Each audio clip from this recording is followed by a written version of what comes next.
Hello everyone, you are watching the Bharat and I am Divya presenting today's news bulletin. Let's start with some important headline first. External Affairs Minister Dr. S. Jaishankar travelled to UAE. Taiwan restricts female student from leaving Kabul for studies. FIFA lifts ban on AIFF, open the door for Under-17 Women's World Cup to be held in the country as planned. Throttled and thrown on the roadside, seeing the dead body, the police said, saw this treatment with a child for the first time. Now news in detail. India's External Affairs Minister Dr. Jaishankar will be travelling to UAE to take part in the 14th India-UAE Joint Commission meeting. The 13th session of the India-UAE Joint Commission meeting took place virtually in August 2020, co-chaired by EAM Jaishankar and his counterpart UAE FM Sheikh Abdullah bin Zayed Al Nahyan. Earlier this year, India and UAE signed the free trade agreement held as the key to increase economic cooperation. The FTA is India's first comprehensive trade agreement in a decade. Under the deal, duties eliminated on 80% of the traffic line. The future would require flexible workplace, a work-from-home ecosystem and flexible work hours, said Indian Prime Minister Narendra Modi on Thursday, while highlighting the importance of the labour force in India's development. India's labour force has a huge role to play in realizing India's dream and aspiration to build a developed nation in the Amrit Kal, Prime Minister said in a video address to the National Conference of the Labour Minister of all state and union territories. The Taiwan maybe have suggested that they will be taking a more liberal approach toward women's rights after coming to power a year back.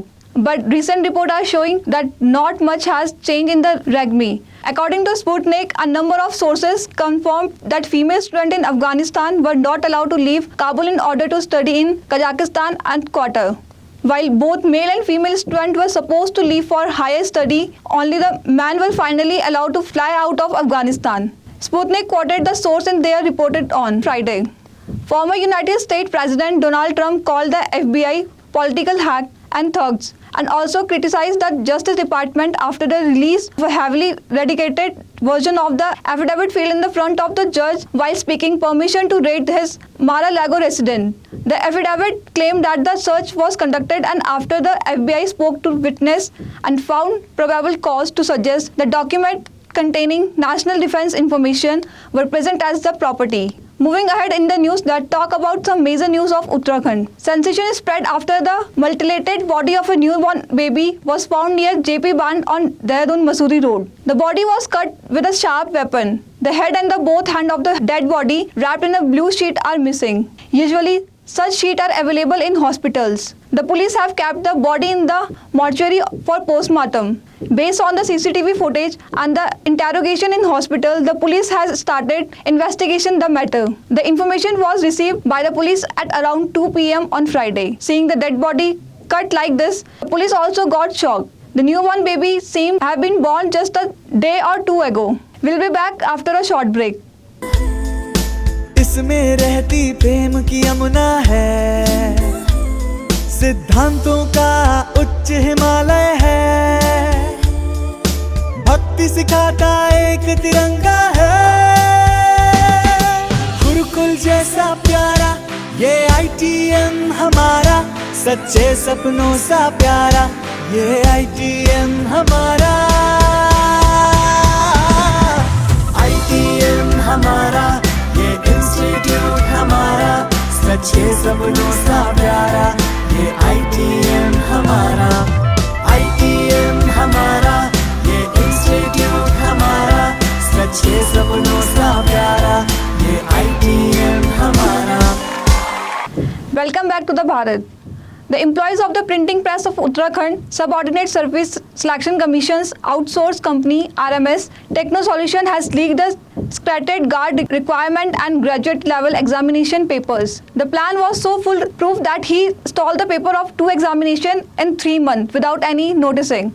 According to source, when the employees of the printing press were arrested, several officers and other employees were questioned. The company's director Rajesh Kumar was also called to Dehradun and questioned by the STF. But the screws were tightened only on a small employee. Actually, the investigation of paper leak was going on in the graduation level for almost a month. Patients undergoing treatment under the Ayushman scheme in Uttarakhand can now only be transferred to a private hospital by the 4 state-based medical colleges. No other government hospital can directly do it. Senior health department officials officials said that it was a common practice for small government hospital to directly refer patient to private one. However, the practice was stopped recently and referral could only be made to a bigger public hospital. Now, even district hospital won't be able to directly send patient to private ones. Uttar Pradesh Chief Minister Yogi Adityanath reviewed the preparation for the destruction of the Supertech Twin Tower in Noida on Friday. Infrastructure and Industrial Development Commissioner Arvind Kumar also issued detailed guidelines after the visit of the CM to the site. He also said that the preparation for the demolition are completed. Now some sports news.